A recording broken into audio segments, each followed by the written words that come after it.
Geologist Ish heads to a remote quarry searching for pyrite when a venomous snake bites his hand and sends his phone tumbling down a hill.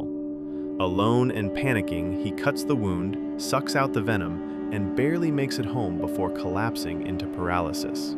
As days pass, Ish hears helicopters overhead and desperate knocking at his door, but he's too weak to move. Barely surviving, he crawls for water and clings to a final text from his mom. "We love you." When he finally recovers, Ish drives into town expecting rescue, only to find deserted streets, rotting corpses, and abandoned military vehicles.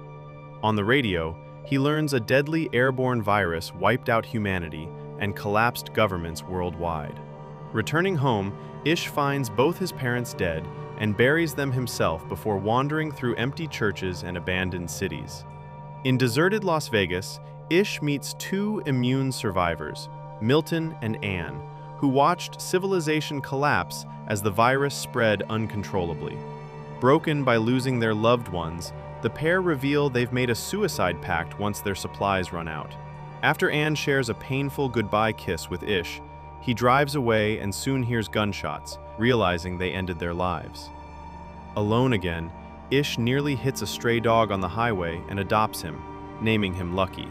A year later, isolation begins destroying Ish mentally until smoke in the distance leads him to Emma, another survivor living alone. The two quickly bond, and Emma moves in with Ish, giving him a reason to live again as they rebuild life from scratch, growing food, fishing, scavenging supplies from corpse-filled stores, and adapting to a world now overrun by animals. As their relationship turns romantic, Ish works to create a sustainable future with farms and solar power, while Emma admits that despite surviving, the silence of a nearly extinct humanity still haunts her. If you're enjoying this recap so far, don't forget to hit the like button. Emma reveals she's pregnant, pushing Ish to rebuild their life with farming, hunting, and solar power, despite fearing raising a child in a ruined world. Their fragile peace collapses when giant rats overrun the town and attack their home, forcing the couple into a brutal fight for survival while rescuing their dog, Lucky. Shaken by the chaos, Ish confesses his fear of losing Emma during childbirth, and she reveals the virus killed her entire family, including her two daughters, in a single day. Months later, feral cats finally wipe out the rat infestation, allowing Ish and Emma to reclaim their home just as Emma goes into labor. When complications arise and the baby comes out shoulder first, Emma guides Ish through saving both her and the child, and together they welcome a healthy baby girl into the world. Hope returns as Emma paints their address across town to attract other survivors, and over the next 6 years, their small community slowly grows with their children Heather and Alex, along with fellow survivors Jorge and Maureen, while Emma becomes pregnant again. One day, Ish encounters a traumatized wild girl hiding in the woods after accidentally hitting a lion. And unable to speak because of severe trauma, she cautiously follows Ish back home. The next morning, the traumatized girl slowly begins trusting the group after Maureen notices they share similar abuse scars and gently comforts her. Searching through the girl's belongings, they discover her name is Evie and read a heartbreaking letter from her dying mother, revealing Evie suffered abuse from her father after the pandemic destroyed their family. The survivors welcome Evie into their growing community, and soon, Emma gives birth to a baby boy named Joey.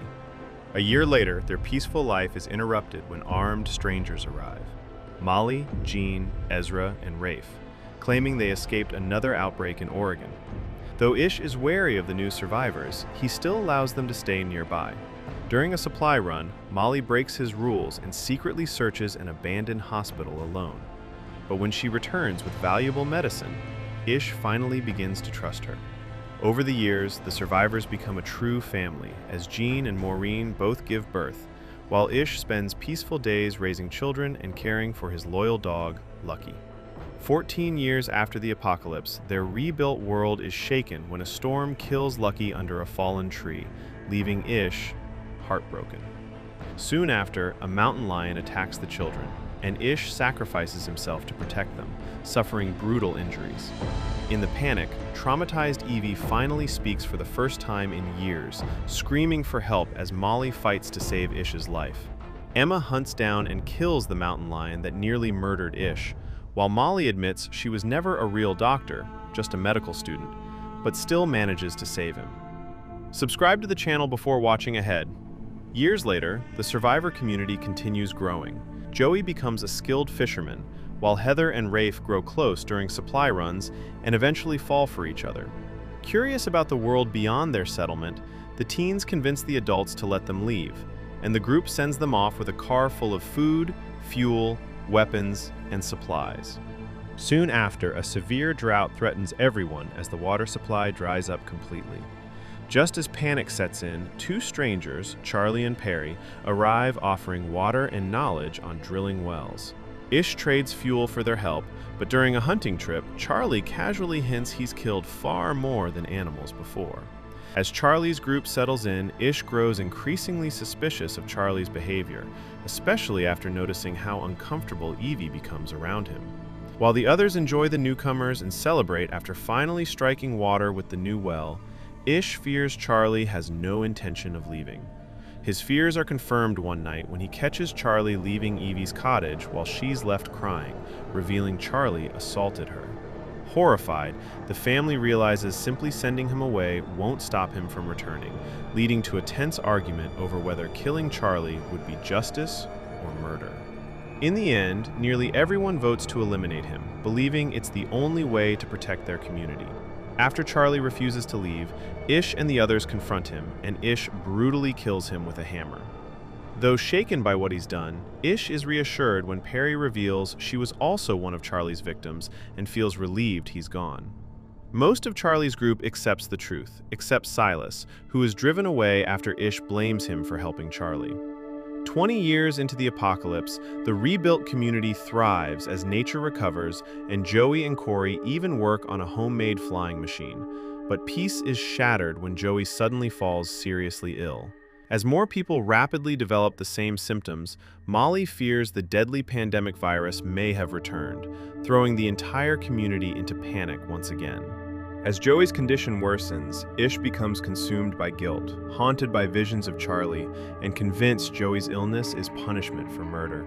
While Ish obsessively cares for Joey, Alex grows bitter, believing his father would not fight this hard for him. Heather finally returns alone, revealing Rafe was killed by a violent stranger during their journey through the ruined world, forcing her to bury him and walk home by herself. Desperate to save Joey, Ish crosses into the overgrown city to raid abandoned hospitals for medicine and even begs God to spare his son. When Ish considers a risky blood transfusion, Heather stops him, and Molly instead gives Joey an experimental medicine made from yew trees, offering a final glimmer of hope. The weaker strain of the virus is eventually contained, but Joey dies despite Molly's treatment, devastating Ish and pushing him into a breakdown fueled by guilt over killing Charlie.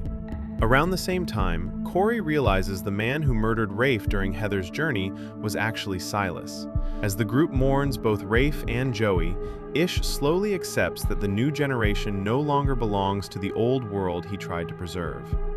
A year later, Ish discovers Joey had been designing a radio to contact other survivors, inspiring the community to complete his work. The radio eventually connects them to another 77-member settlement nearby, proving humanity still survives. 50 years later, an elderly Ish passes his hammer to Heather's son, reminding him that people fade, but the earth abides forever. Thank you for watching. Share this video with your friends